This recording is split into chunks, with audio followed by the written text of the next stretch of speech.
Welcome to the Producers Podcast. In this episode, we have Spencer Folmar. I'm really excited about this episode. I have wanted to talk to Spencer for a while and learn a little bit about how he went about selling his previous films and how he's going about selling his current film. He's one of the most legitimate director-producers that I've met in quite a while. He's super passionate about what he does and has some really interesting insights he leaves for us in this episode. If you are interested in the business side of movie making, this episode is for you. Welcome to the show, Spencer. I'm glad to have you on. Thanks for having me. Yeah, I'm excited. I've been wanting to kind of pick your brain a little bit for a while, so I'm excited to be able to talk to you. For the audience, do you want to give a little introduction of who you are and where you come from, what you're working on? Sure thing. My name's Spencer Folmar, director and producer. I live and work out here in Los Angeles, but I grew up in central Pennsylvania. I went to a small college called Grove City College in Western PA, went to NYU for my MFA in film, and I've been out here on the West Coast for about 7 years, in LA 3 years. Working on a movie on the opioid epidemic, which I shot in central PA. Shoot most of my films in Pennsylvania. And the opioid epidemic film is titled Shooting Heroin. Appropriate. It's pretty to the point, yeah. Yeah, and I like your whole, so your films are primarily faith-based, but they're not the typical, I guess, I would say soft faith films, because you call them hard faith films, right? Do you want to explain what that means a little bit? I like that. Soft faith. Man, I'm going to write that down. They're not your typical soft faith films. That's brilliant. They're not soft faith, anyway, a hard faith is, for me, I think the reason anyone questions their existence or questions a higher power, their purpose in life, usually whenever they get to those questions of the heart and of purpose and meaning of life, it's usually brought on by some life event. Maybe you're just becoming self-aware, but often these questions where you ask, where's God? What's my purpose? These questions usually come right after, unfortunately, a tragedy or trauma in your life. Sure. And so for hard faith films, we just want to show accurately how people often search for God. It isn't because you want to win the football game, or it isn't because you want Lassie to come home, or Free Willy Part 4. It's because, generational sins. It's an alcoholic father and his son was trying to reconcile with him. With opioid epidemic, it's about trying to save kids from dying in the local high school. So these are matters of the heart. These are pressing issues. And the world in which we live in is R-rated. As much as parents may want to censor how harsh the world can be, ultimately everyone's going to find out, and everyone has experienced just how gritty the world in which we live in every day. It doesn't take, you just watch your local news or your newspaper in any town, and it's R-rated. And those people are going through real events and real, tragedies. And so I feel like most soft faith films are dishonoring the human existence and how tough it can be to have faith in a good God while suffering tremendously in this life. Yeah, I think that's a really interesting angle to be taking with. And also, there's something to, films have to be, to get people to watch them, especially the people you want to, that might, really need to see a message like that. You have to be able to entertain, and there's got to be conflict and intensity to it. And I think you do a really good job with that. And I know, from personal experience and plenty of people around me, it's like the kind of overt preachiness of some faith films turns people off. Because, unless you're already buying into it, then why would you want to watch that film? And what you're doing is telling a story that is relatable to anybody, regardless of their position on faith currently. And, those two films specifically, generational traumas and the opioid epidemic, are such huge, dark pits of despair in our country right now that I think it's interesting to be tackling those things. What I find interesting is that you found a bit of an international market for some of your films. That is crazy. How do you find that works with the films kind of being based around things that seem like they're American issues? Right. Yeah, faith films typically don't export well at all internationally. American faith is something that's somewhat unique. Europe is pretty agnostic overall, but they definitely don't like American faith-based films or soft faith films. So it's a tough export to begin with. Some countries like China have censorship laws that you can't export there, period, usually, unless they change stuff. So what's remarkable about Generational Sins is that it has enjoyed a very healthy international life cycle. First, we went up on this streaming website called Christian Cinema in 15 countries about a month after the release. Actually, let me take that back. It may have been 2 months, actually, or 3. So it went up in 15 countries on streaming. Streaming did very well. It was really, it exported well to South America. There's a lot of, Catholicism and spirituality in South America, so that made sense. What was surprising was, for instance, we got on this Chinese airline, one of the major Chinese airlines. We had a pay-per-view deal with them, and it's been paying off quite well. It's still ongoing, and the last couple of paychecks have really surprised us. I mean, the film came out in October 2017, so it's a year and a half old, and we're getting new monies, bigger and bigger checks every quarter. And then another interesting deal was South Africa, one of their 3 main channels, cable channels, national channels. Generational Sins was featured on there for a week. Oh, wow. And we got a crazy fan base from South Africa, which is just mind-blowing. And now our international distributors are going into Brazil with a possible theatrical offering there as well. That's impressive. So you said the distributor. Do you have a singular distributor, or have you kind of worked out deals with a bunch of different ones? Do you have a sales agent? How's that working for you? Yeah, so we spent a long time trying to find the right suitors for Generational Sins and for our Hard Faith brand, because we knew we couldn't just, our films are R-rated or PG-13. Sometimes there's language. It's dealing with adult issues. It's dealing with all the things and showing the world in which faith-based films don't. So we didn't want to go with a faith-based distributor. And honestly, they wouldn't touch anything that we made because they have a certain formula. So we looked at a sales agent, and we looked at many sales agents, but still just to educate our sales agent what kind of distributor partner that we were looking for, it almost took too much work that we just decided to broker our distribution deals ourselves. So we brokered our domestic deal, which was North America, all North America rights, Canada and America, and then we had a separate international distributor that took the rest of the worldwide rights, all rights. And that's who both those companies are still working with. Our own company, Veritas Films, it's a distribution company and now owns a theater. They expanded our U.S. domestic theatrical offering, and those were our main 3 distributors. I think the primary audience of this podcast is geared towards kind of the business of being a creative, business of being a filmmaker. So can you maybe talk a little bit about, you say you broker those deals, obviously only what you can say, but, sure. Did you go to a film market? How did you find those distributors in the first place? Yeah. First, let me just say this, that I say to anyone that's at all interested in film, and I love that you have this podcast, Craig, that focuses on this. But, I went to NYU, MFA. It's one of the best film schools in the world. And, in my class of 30, I bet 5 are working in the film industry whatsoever. Yeah. It's a very, very tough industry. And unfortunately, most people do not treat it like a business. It's called the film business, the movie business.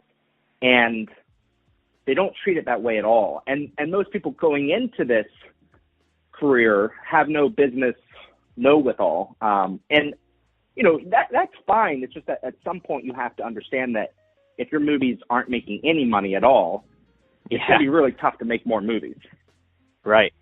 So it's necessary to have a business mind and to grow that aspect of your knowledge and or be willing to work with people that do. Right. True. Yeah. Yep. Find a good producer. And for myself too, I used to only call myself a director, and now I proudly call myself a producer. And sometimes I just produce. I produced a film called Warning Shot with David Spade and Bruce Dern and James Earl Jones in the fall because it was a great project.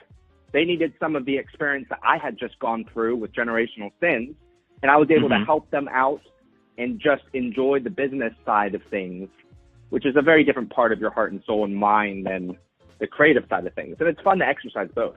Oh, absolutely. So yeah. For me, Generational Sins, we had this film. We're paving a new way, which isn't maybe the best business move, or it's definitely a much more risky business move. It's easier to often recreate and stick to the formula. But we felt convicted and motivated to make this film and really didn't want to make any other kind of movie.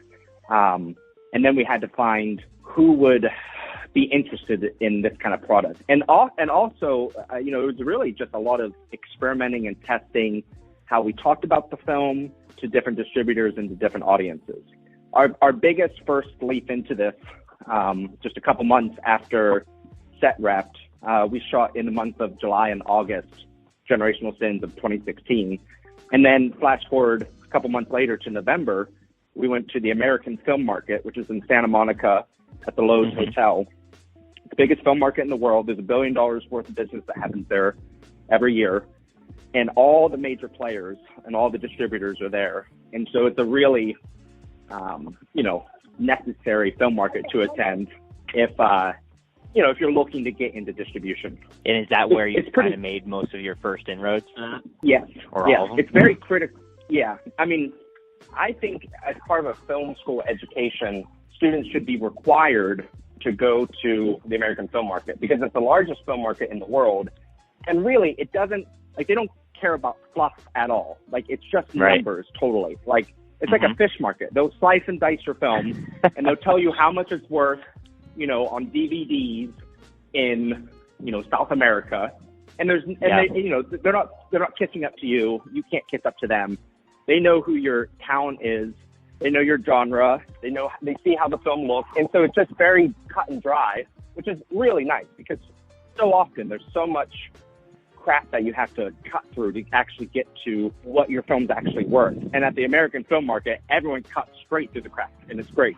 It's very refreshing. Yeah, that's good to hear. I'm planning on going next year for the first time, so I'm excited for that. Yeah. With a few films. You will love it. I've gone 4 years now, and love it. So do you have any tips for anyone that might be attending something like that? Any of the film markets for their first time? Yeah, so there's a proper way to do a film market, and then there's the way that we did it. There's a book that I would recommend to you. It's called Guerrilla Rep, I believe, and it's all about the American film market and how to do it proper. Now, I didn't know this book existed my first 2 years. So my first year, what we did, which is what you're not supposed to do, but who cares, is that we just, what they do is they take the Santa Monica Lowe's Hotel, which is this giant hotel. They move out all the furniture, all the beds, all the desks, and they make all these hotel rooms into offices for all the distributors of the world. So what you're supposed to do is you're supposed to, months in advance, set up meetings for the whole week that you just go from distributor to distributor. They already know your film. You know them. You've hammed it up and whatever, established a relationship, and they've seen either a trailer or the actual film itself. And you go there mostly as a face-to-face handshake meeting, and it's very efficient. Well, what we did my first and second year is we just walked into any doorway where someone wasn't already having a meeting and just started saying, hey, you looking to buy a film? Or are you in acquisition? Are you selling films? Are you buying films? Trying to get a bearing on what their business was, because there's a lot of different kinds of businesses there. And it was brutal. It's almost like cold calling, except for it's in person, and some of the bigger players are like, get the hell out of our room. But it was a great education, and it also quickly taught me how to pitch films whenever, someone's trying to, get you out of their hotel room. It taught me how to quickly pitch it in, 15, 30 seconds. And if I could snag them as they're trying to get rid of me, then I've executed my job well. And I've sold my film well. I'm talking about it in a way that is attractive to businessmen. Yeah, I think that kind of experience is invaluable, having those. I mean, people call them skill acquisition. It's like putting in the reps, right? Literally putting in attempt after attempt after attempt until they see what works. And then you get really good at it over time. Yeah, and you'll have a log line for your film, Generational Sins. My log line, I can say it, asleep or in a coma. It's about two brothers who return home to reconcile with the alcoholic and abusive father. That says a lot. It was never that catchy until I went to AFM. And obviously I say it with a lot more pizzazz and make it dramatic, but it was never that catchy until I went to AFM. And so I learned how to like summarize in a log line in 1 to 1.5 sentences what my film's about and not get on tangents or waste the valuable time of these distributors. Yeah, absolutely. And that's invaluable. And so cool. So what was that book that you mentioned again? I think it's called The Guerrilla Rep. I have the Audible audiobook version of it, and I listen to it now a couple of times before I go to AFM. Okay, and now I have, I'll link that in the show notes because I'll check that out too. Yeah, it's worthwhile. So do you have anything else? I know you're running out of time here. Do you have anything else you'd like to add, kind of, especially on the business side, that you could, advice you could give to people that are trying to cut their teeth in that side of the business? Yeah, Craig, there's a lot of business tips and tricks. What's interesting about the Hollywood industry, you can go to the best film schools in the world, but they won't teach you this at all. And I still learn on a daily basis what to do and what not to do. And pre-sales, that's a huge, that could be a podcast all by itself. Pre-sales, international pre-sales, how to get funding for your film. My biggest piece of advice or takeaway to anyone listening or the filmmakers is it depends. I guess it depends on where you're at. But primarily, I would say, make the best film for the smallest budget, of course. Don't make it for such a small budget, like $5,000 or something, that it's honestly painful to watch. Like it has to, what's tough about this is that, an independent film, if it shows in a theater like Generational Sins did or, Warning Shot, it's going to compete against Disney's $500 million Marvel picture, So, and audiences don't have the director or the producer or the writer there to lament to them and to explain why their movie sucks. So, once I hit export on Shooting Heroin in 2 months and we have a picture lock and I can never change it creatively again, I also will never be able to make excuses for it again because it doesn't matter. I can say all I want. I can try and say oh, well, we didn't have a budget for this, or, the actor was absent, or we couldn't find them, or didn't know the lines, or, someone caught on fire. It doesn't matter because I will never get to explain to all my theater audiences why the film sucks. So I have to make it as good as possible and then just embrace it for whatever warts it may have, how, you'll know more intimately than anyone else. You'll know the criticisms that you have against your film. But you just step it up every film. I feel like each film I make, it's 10x better than the previous film. So even though I'm proud of Generational Sins, I loved it, Shooting Heroin is 10 times better. And so if you just keep creating, making it better and better, and then looking towards how you can find a niche audience to sell your film to, whether it be through a distributor or whether you independently distribute yourself, which is perfectly viable today, I think you'll be on a really good footing to start a successful film career. Well, thank you, Spencer. I think the entire thing was great, and that's some good advice there. And I appreciate it, too. And so I'm going to check out that book. Like I said, I'll put that in the show notes. Well, where can people find you if they want to connect with you? My main website is just spencerfolmar.com. My main company's website right now is veritasart.org, VERITAS art.org. And that's where you can find out about distribution, our theater, our films, and some of the different offerings that we have, including a film festival and some education. All right, great. Thank you so much.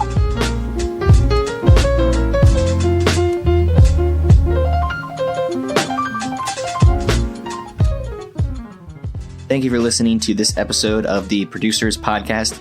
We'll be back next week on Tuesday once again, and I'll see you then. Thanks for listening. Bye-bye.